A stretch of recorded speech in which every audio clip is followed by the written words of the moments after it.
Discombobulator. Remember this word, because in the coming years, it will be analyzed and dissected by defense analysts and experts from Beijing to Moscow to Tehran. U.S. President Donald Trump has revealed what American special forces used during the operation to capture Venezuelan dictator Nicolas Maduro. Reports of a terrifying weapon of the future had been circulating in the media thanks to accounts from Venezuelan soldiers. Now, for the first time, the Americans have admitted that they have such technology at their disposal. It was one of the most daring and surprising special operations in history. The multi-level, coordinated attack by American special forces on the Venezuelan dictator's compound attracted worldwide attention, not only in a political context, but also, and perhaps above all, in terms of how the operation was carried out. As nearly 200 of our greatest Americans went downtown in Caracas, it seems those Russian air defenses didn't quite work so well, did they?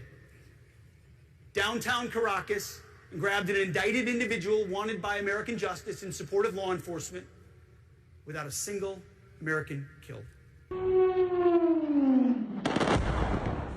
That was what the official report said. However, something did not quite add up in the analyses presented by experts around the world. It is difficult to assume that Venezuelan soldiers or Maduro's Cuban security forces were unable to put up resistance. At first, it was assumed that they had defected to the Americans, but then the first accounts of those who survived the American assault began to emerge. I heard a strange explosion. Actually, first I heard a whistle, just a whistle, and then suddenly I couldn't hear anything and couldn't move. We felt the impact. When I got up, everything was in ruins. Everything was destroyed. Another statement appeared on social media. There, an officer from Maduro's security detail directly suggested the existence of a superweapon, something that basically disabled everyone who was within its range.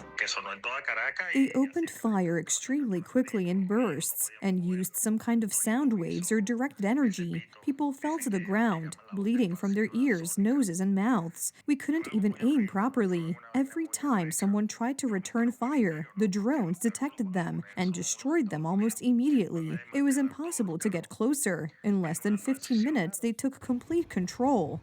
The entire operation lasted less than a dozen minutes. Despite the presence of several hundred armed soldiers around Maduro's complex and inside his stronghold, the American commandos suffered no casualties.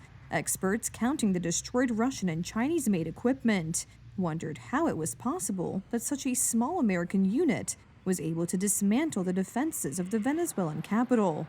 Donald Trump has already clearly admitted that a completely new type of weapon was used in the operation. Yeah, it's something I don't want to, nobody else has it. We have weapons that nobody knows about.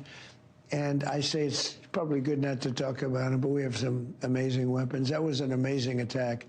Don't forget, that house was in the middle of a fort, an army base, a big one.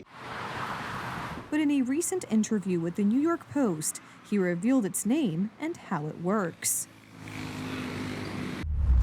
President Trump told the Post that the secret new weapon, which he calls the Discombobulator, paralyzed Venezuela's defenses during the U.S. raid on Caracas on January 3rd. I would love to, the president added, before confirming its use in the covert operation. They never fired a missile. They had Russian and Chinese missiles and didn't fire a single one. We went in, they pressed their buttons, and nothing worked. They were prepared for us, and yet nothing came of it.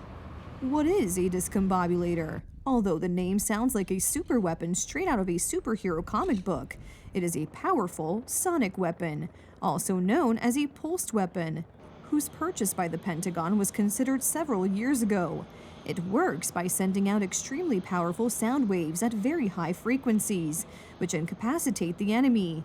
At the same time, it can interfere with radar and targeting systems. So far, its use has not been confirmed anywhere else in the world, and considering the list of Washington's potential adversaries, the action in Venezuela is certainly being closely studied today in Russian, Chinese, and Iranian military headquarters.